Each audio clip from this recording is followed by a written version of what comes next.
Congresswoman Felix Peruviano, Councilor Edith Bernal-Dios, Councilor Antonio Oneta, Councilor Pinky Francisco, Councilor Bon Tolentino, Councilor Ian Bendibel, Councilor Richard Advíncula, Councilor Brian Bayona, dating Sultan Boy Cuneta, sa ating mga department head na narito, sa ating mga barangay officials, sa ating mga kawani ng pamahalaan, sa ating mga senior citizen, sa ating mga kapulisan, sa ating mga minamahal kong mga supporter at iba't ibang organisasyon, sa ating pungho sa Urban Forum, sa pamunan po ni Jan Nadwa, at sa ating mga piskal at judges na nadiyan, sa ating mga senior citizen, magandang umaga po sa inyong lahat. Alam po ninyo, hindi ko malaman kung saan po ako mag-uumpisa. Meron na naman, umunahan na naman ng ating mga katunggali dito sa ating lungsod, yung pumusgado. Lumabas po sa iba't ibang pahayagan, sa mga telebisyon.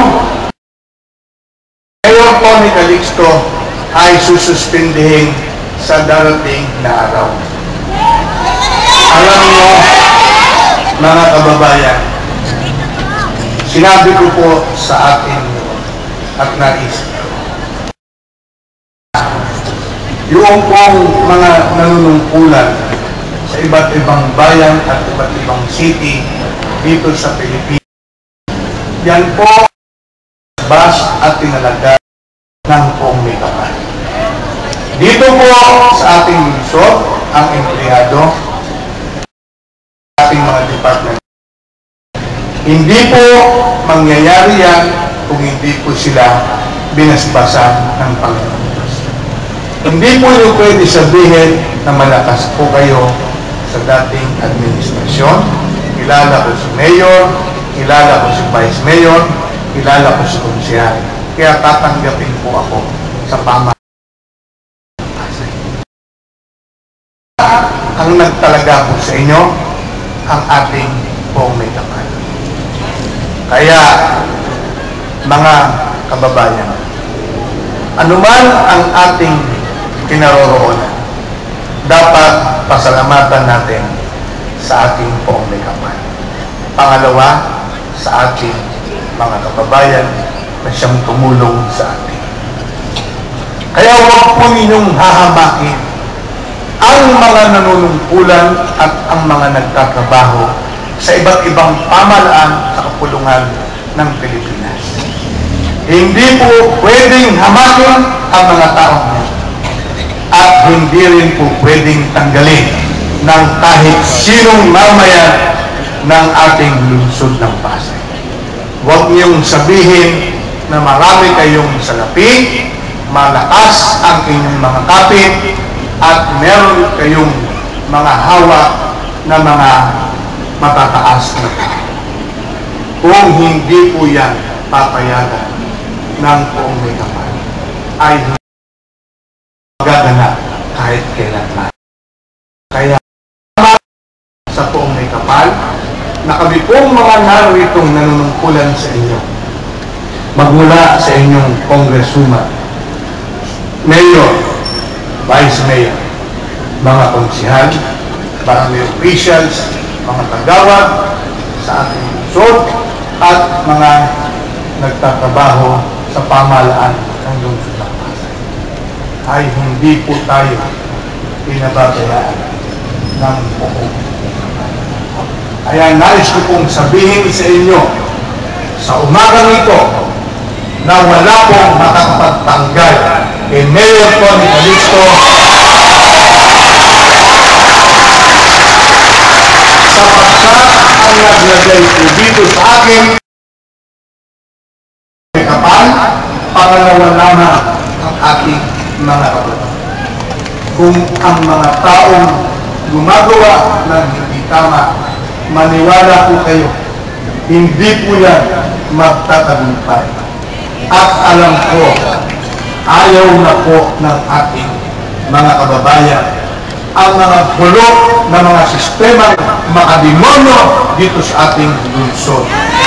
Sapagkat alam ko na naisip na at naranasan na noong panahon na halos magdusa ang pamilya ni Mayor Tony Calixto ng iba po natin mga konsihal nung kami ay lapastangan nung pong mga nakakaraang 2006. Ang iba po sa inyo ay kasama namin na nakibaka sapagkat alam po ninyo na politically motivated ang nangyari sa amin.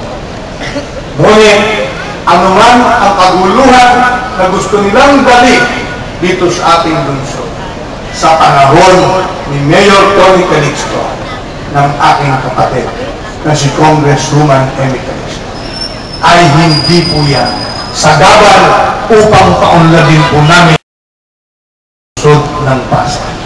Anuman ang kanilang gagawin sa mga darating na araw, witness po ang aking may bahay. Sinama ko po ang aking may bahay upang labanan po namin. Andyan din po ang aking mga anak. Andyan ang aking kapatid. Kasama ko po ang aking mga konsihal. Maniwala po kayo. Lalabanan po ang lahat ng mga ginagawang nais-nais dito sa ating lungsod ng Pasay. Huwag po kayong mag-alala. Yung mga benepisyo at programa na ibinibigay ko sa ating mga tao ay nararamdaman na ng bawat isang mamayan ng ating lungsod ng Pasay. Ginawa po namin, kasama ko po ang ating mga konsihal, yung pong mga differential, increase ng inyong sweldo, reproductive bonus, pinagkaroon po namin nga, yung pong mga paaralan na mga programa, alam naman po niyan, yung mga libro, yung pong mga benepisyo ng mga allowance na ating mga Pasay Science High School, yung pong mga nasa pamantasan na halos mahigit 3,000 ang nag-avail ng mga grant o mga discount. Ang ating mga kababayan ay ginawa rin po yan ni Mayor Tony Calixto, 10 ng ating mga kasamang konsihal. Yan ba ang gusto ninyong itigil, mga kababayan? Hindi po kayo sinisisi sapagkat nung pong mga nakakaraang panahon. Na po kayo, bakit lamang ngayon ang sigaw ng ating mga kababayan na ngayon lamang nagaganap yung mga benepisyong dapat tanggapin ng ating mga mag-aaral at ng ating mga empleyado at mga kababayan sa ating lungsod ng Pasay. Gusto pa ninyang ihinto yung binabalak kong magbigay ng 14-month pay para sa mga gusto pa ninyong matigil at maganap ang isang kaguluhan na naman dito sa lungsod. Alam ninyo, ang ganito po ang urban poor. Andyan po yung ibang organisasyon sa ating lungsod. Gusto rin ba ninyong ihinto ang pabahan within the city? Magkakaroon po tayo ng pabahan dito sa loob ng syudad ng Pasay. Kasama po dyan ang empleyado ng ating pamahalaan, ang kapulisan, ang mga mestra sa iba't ibang publiko. Ang mga programa ko sa mga darating na mga araw, kasama ko po ang City Council na siyang susuporta sa lahat ng programa ni Mayor Tony Calixto sa darating na mga araw. Alam niyo, nais ko pong i-announce sa araw na ito na buong pinupupok nila at pinangungunahan nila ang ating hustisya, ang 165 na barangay captain ay nagpirma po ng pledge of support kay Mayor. Andyan po ang ating barangay captain, mga kagawad na siyang sumusuporta sa pamamahala dito sa lungsod ng Pasig. Kaya, mga kababayan, anuman ang kanilang balakid sa mga darating na araw, hindi ko po papayagan. Kasama ko po ang aking kapatid na si Congresswoman Amy Calixto, ang ating mga konsihal, na makademonyong isipan upang guluhin ang ating pamahalaan sa darating na mga. Hindi po yan mangyayari at hindi po yan magiging salamat sa mga iniisip ko pong programa para sa ating mga minamahal na mga kababayan at sa ating lungsod ng Pasig. Kaya kinakailangan sa araw na ito, bagamat gusto nilang hiyain si Mayor Tony Calixto, kaya sinawa ko po ang aking libahan. Kami anumang darating na mga sakuna o anumang istorbong gagawin ng aking mga nalugali dito sa lungsod ng Pasig. Sinabi ko po sa inyo kanina na wala po makakapag-alis kay Mayor Tony Calixto.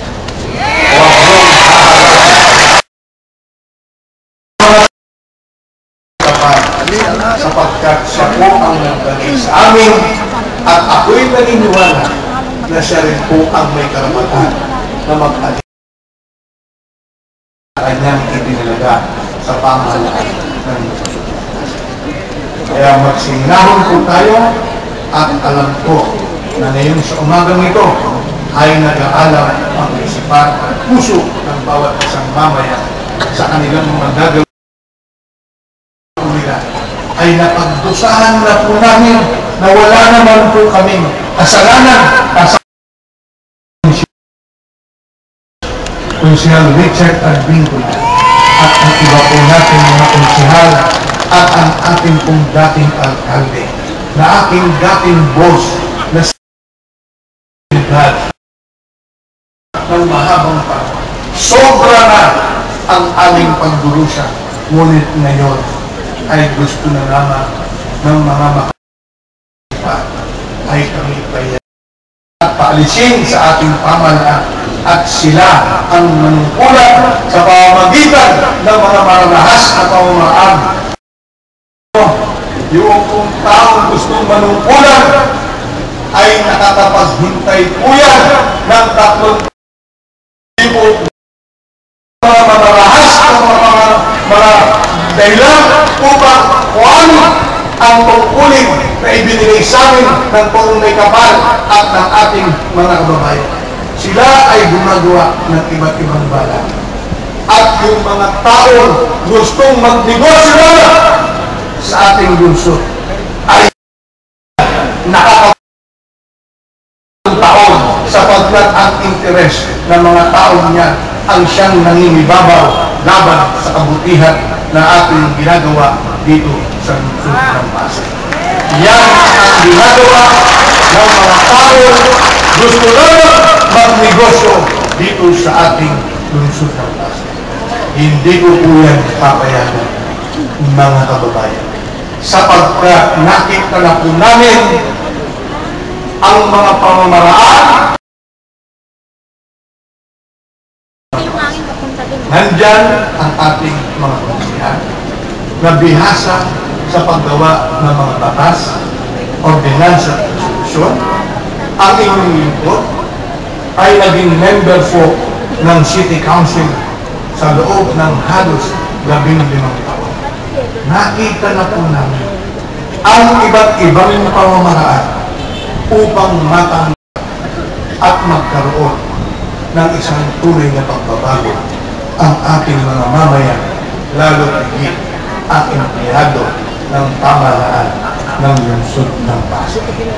Kaya mga kasama sa ating pamahalaan ay huwag po kayong malakad sapagkat kayong lahat ay tinalaga ng Panginoon.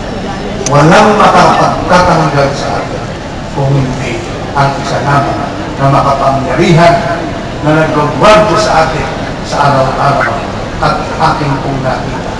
Ito pong araw na ito, magmula po nung ako ay naging alkalde ng ating lungsod, ay hindi po ako pinababayaan at hindi po tayong lahat pinababayaan ng ating pagmumukha at napapanahon na upang baguhin natin ang sistema na bulok na sistema ng umiira ng matagal ng panahon at yan ay matatangkulin sa aming panunungkulan ni Congresswoman Amy Calixto, 10 ng ating mga kasama mga konsihan dito sa ating lungsod ng Pasay. Kaya bayan sa araw na ito, ako ay nagpapasalamat sa inyong ginagawang suporta sa aking pamamahala sa ating lungsod. At yan ay aking pagpapatuloy at magiging maganda at malinis ang ating kabaligran ng ating lungsod. Kaya sa araw nito, hindi po natin dapat pangnahan ang ating pong megapay at sa araw din ito ay huwag po nila tayong nagastusan at ipahiya sa ating mga kababayan. Yan ay hindi magtatagumpay, sinabi ko. At wala pong suspension order.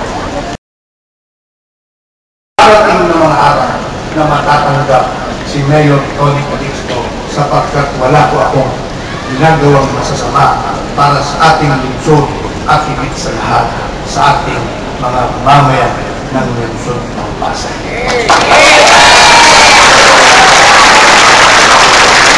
Alam niyo, noong 2006, nakita po ninyo hindi po ba?